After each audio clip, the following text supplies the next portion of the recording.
When you get into flight, it's a really good metaphor for business. So let's talk about this a little bit. So in flight, you have, anybody know about flight? You have thrust. Thrust makes you go forward, okay? Now, the opposite of thrust is drag. So thrust is what the engine creates when it pushes you forward down the runway. Drag is what happens when you have a whole bunch of things hanging out and, and the planes, whatever. And that's why Boeing spends billions of dollars on high-performance computing so that they can get rid of all that drag and streamline the planes. So the more thrust you have, the faster you're going to go and the easier you're going to fly. The more drag you have, the more you're going to be pulled backwards and held. Now you also have lift. Now lift takes you up, and you get lifts through ailerons and through the flaps and through everything else. So lift takes you high. Weight is the opposite of lift, and weight is what drags us down. So the heavier a plane is, the more lift you have to have. The more drag a plane has, the more thrust you have to have.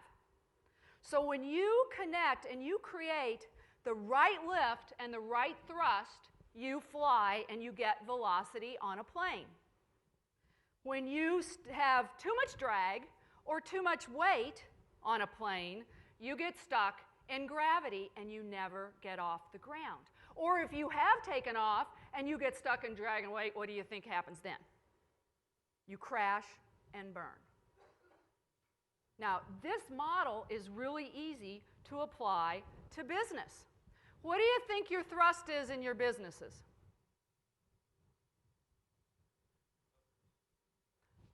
Close. Can we hold that answer? Your thrust in your business is your value. The thing that makes your business go forward is whether or not you're providing value. And by the way, value is in the eyes of the beholder. And the only beholder that matters is the one with the bucks. So what you think in your team meetings and what your product managers think and what everybody, all the time we spend in Tide deciding what's valuable doesn't matter unless you're buying. What matters is what your customers think is valuable. Now, when you get stuck in what I call me think, which is, oh God, look at my cool witchamifloppy, and oh, look at this, and oh my God, I'm going to do this, and it's going to be so cool, and your customers don't think it's valuable at all, that's drag. And we all do it because we get into our own groupthink, and we listen to each other, and we sit inside our buildings, and we talk, and we don't necessarily understand what our beholders believe is value. Now, how do you get lift? Markets. When you're talking to the right markets, you're going to get lift because that's where you're going to get the bucks, right?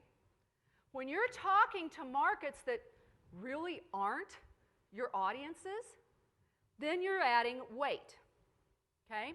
So there's a very, very simple business principle that we all knew when we started in business. When you provide distinct value to a market that is compelled to buy that value, you'll be successful. So that is how you create growth in a market.